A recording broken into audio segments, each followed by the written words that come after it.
নেমে এদিক থেকে আসলে সোজা এরকম জায়গায় মায়ের এই যে মন্দির।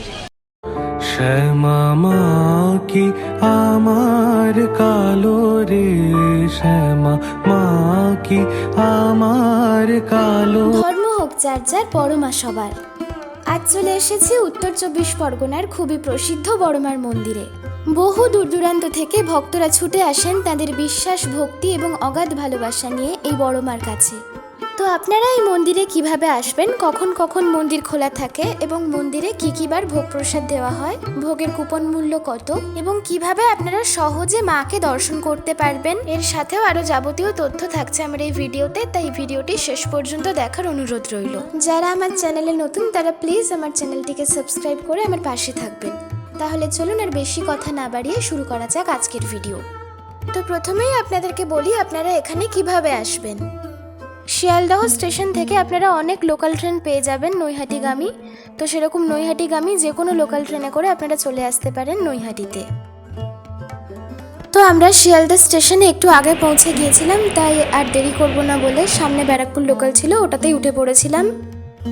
8:13 ব্যারাকপুর লোকালে উঠে গেছি। এটা টাইমিং ছিল 8:13। এবার আমাদের ট্রেন ছাড়বে। তো দেখুন ব্যারাকপুর লোকালে উঠে পড়েছি, বেশ ফাঁকাই ছিল ট্রেনটা। আর যারা হাওড়া থেকে আসার কথা ভাবছেন তারা হাওড়া থেকে চলে আসুন চুঁচুড়া স্টেশনে, তারপরে চুঁচুড়া থেকে লঞ্চে করে চলে আসুন নৈহাটি ফেরিঘাটে। নৈহাটির যে ফেরিঘাটটা সেটা একদম মন্দিরের কাছেই রয়েছে, তাই আপনারা নৈহাটি ফেরিঘাটে নামলে একদম মন্দিরের সামনেই চলে আসতে পারবেন। তো ব্যারাকপুর স্টেশনে নেমে গেছি, এবারে আমাদের সামনেই চলে এসছে কল্যাণী সীমান্ত লোকাল। এটা শিয়ালদহ স্টেশন থেকে 9:20-তে ছাড়ে। তো আপনারা যদি 9:20 এই কল্যাণী সীমান্ত লোকালে করে নৈহাটিতে যান তাহলে আপনাদেরকে আর এই ব্রেক জার্নি করতে হবে না। দেখুন উঠে গেছি সীমান্ত লোকালে। তো দেখতেই পেলেন আমরা নেমে গেছি নৈহাটি স্টেশনে। তো দেখুন স্টেশনের সামনে ছিল ওভারব্রিজ, এই ওভারব্রিজের উপর দিয়ে আপনাদেরকে মেন রোডের সামনে নামতে হবে। তো স্টেশন থেকে বেরোলে সামনে এই যে মেন রোডটা দেখতে পাচ্ছেন এটা অরবিন্দ ঘোষ রোড। তো এই রাস্তা ধরে সামনে এগিয়ে গেলেই পড়বে মায়ের মন্দির। তো তাহলে চলুন আমরা রাস্তাটা পেরোই। তো এরকম মন্দিরের আগে আপনারা প্রচুর ডালার দোকান দেখতে পাবেন, যে কোনো দোকান থেকে আপনারা ডালা সংগ্রহ করে নিতে পারবেন। 50 টাকা নিল, এখান থেকে ডালা নিয়ে নিলাম এই দাদার দোকান থেকে। তো ডালা কিনে এবারে এগিয়ে গেলাম মন্দিরের দিকে। তো আপনাদেরকে আগেই বলেছি মন্দিরের সামনে আপনারা প্রচুর ডালার দোকান দেখতে পাবেন।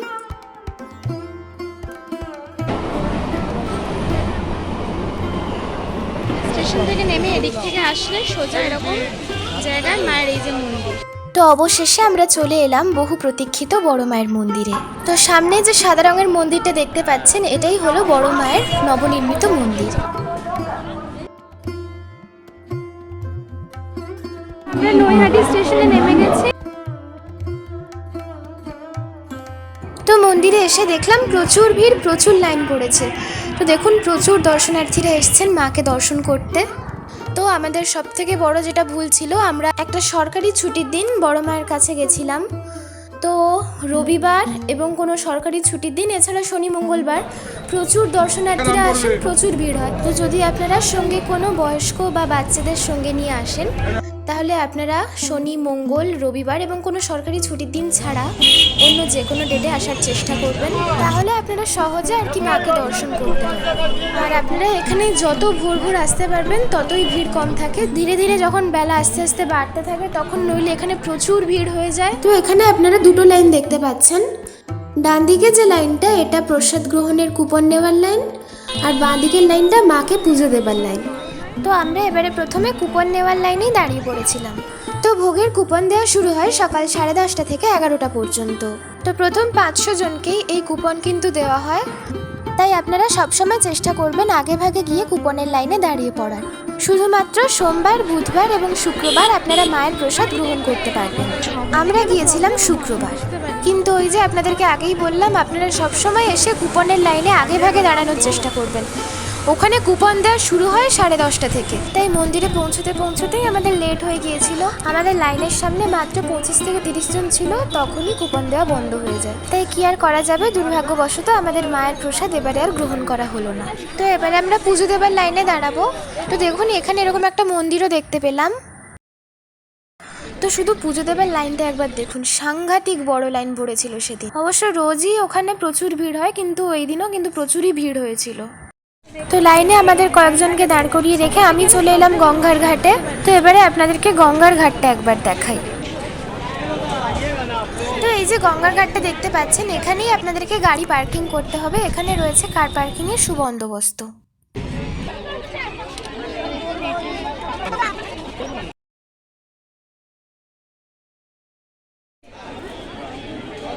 তো এই হচ্ছে নৈহাটি বড়মা ফেরিঘাট, আর এই ফেরিঘাট থেকে ওদিকে চুঁচুড়ায় যাওয়া যায়। তো মন্দিরে প্রবেশ করার সময় আপনারা যে দোকান থেকেই ডালা কিনবেন সেই দোকানেই জুতো রাখতে পারবেন। তো মন্দিরে আলাদা কোথাও জুতো খুলে রাখার বন্দোবস্ত নেই। তো আসুন এবারে আপনাদেরকে মন্দিরের টাইমিংসটা জানিয়ে রাখি। মন্দির সকালে খোলা থাকে সকাল 8টা থেকে দুপুর 1টা পর্যন্ত। তো আবার মন্দির খোলা থাকে দুপুর 1:30 থেকে 2:30 পর্যন্ত। তারপরে কিছুক্ষণ মন্দির বন্ধ থেকে আবার খোলা হয় বিকেল 4টে থেকে রাত্রি 8টা পর্যন্ত। আর আপনারা মন্দিরে ভোগের কুপন কাটার পরে ভোগ প্রসাদ গ্রহণ করতে পারবেন দুপুর 1:30 থেকে 3টে পর্যন্ত। তো আমরা অনেকক্ষণ লাইন দেওয়ার পরে অবশেষে চলে এলাম মায়ের মন্দিরে। তো আশা করছি আপনারা ভিড়টা সামনে দেখতেই পাচ্ছেন, সেই দিন সাংঘাতিক ভিড় হয়েছিল। তো তাহলে চলুন এবারে আমরা আস্তে আস্তে লাইন দিয়ে এগোতে থাকি। তো এখানে আপনাদেরকে একটা কথা জানিয়ে রাখি, মন্দিরে কিন্তু আপাতত ভক্তদেরকে প্রসাদ খাওয়ানো হয় বিনামূল্যে।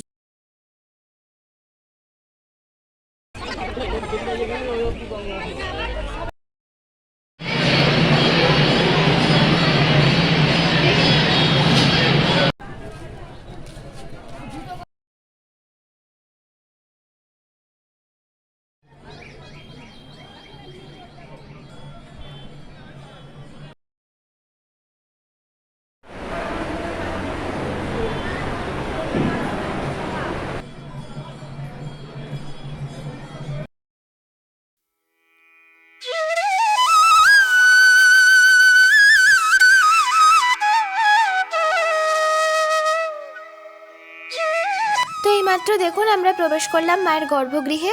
মায়ের গর্ভগৃহে প্রবেশ করলে ডান দিকে আপনারা অপূর্ব সুন্দর রাধাকৃষ্ণের মূর্তিও দেখতে পাবেন।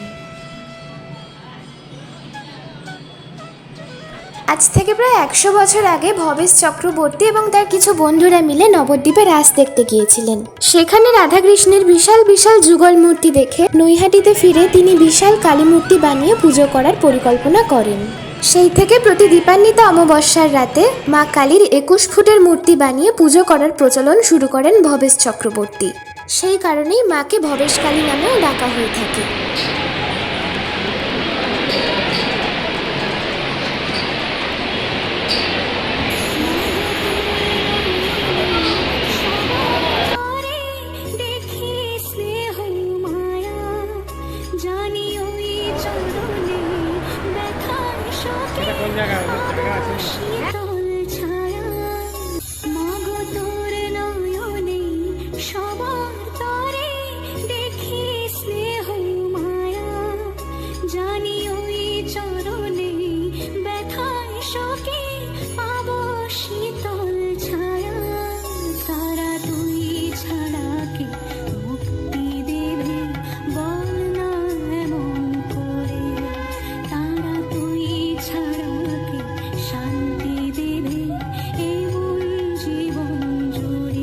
অপূর্ব শান্তির সাথে আজকের বড় মাকে দর্শন করলাম।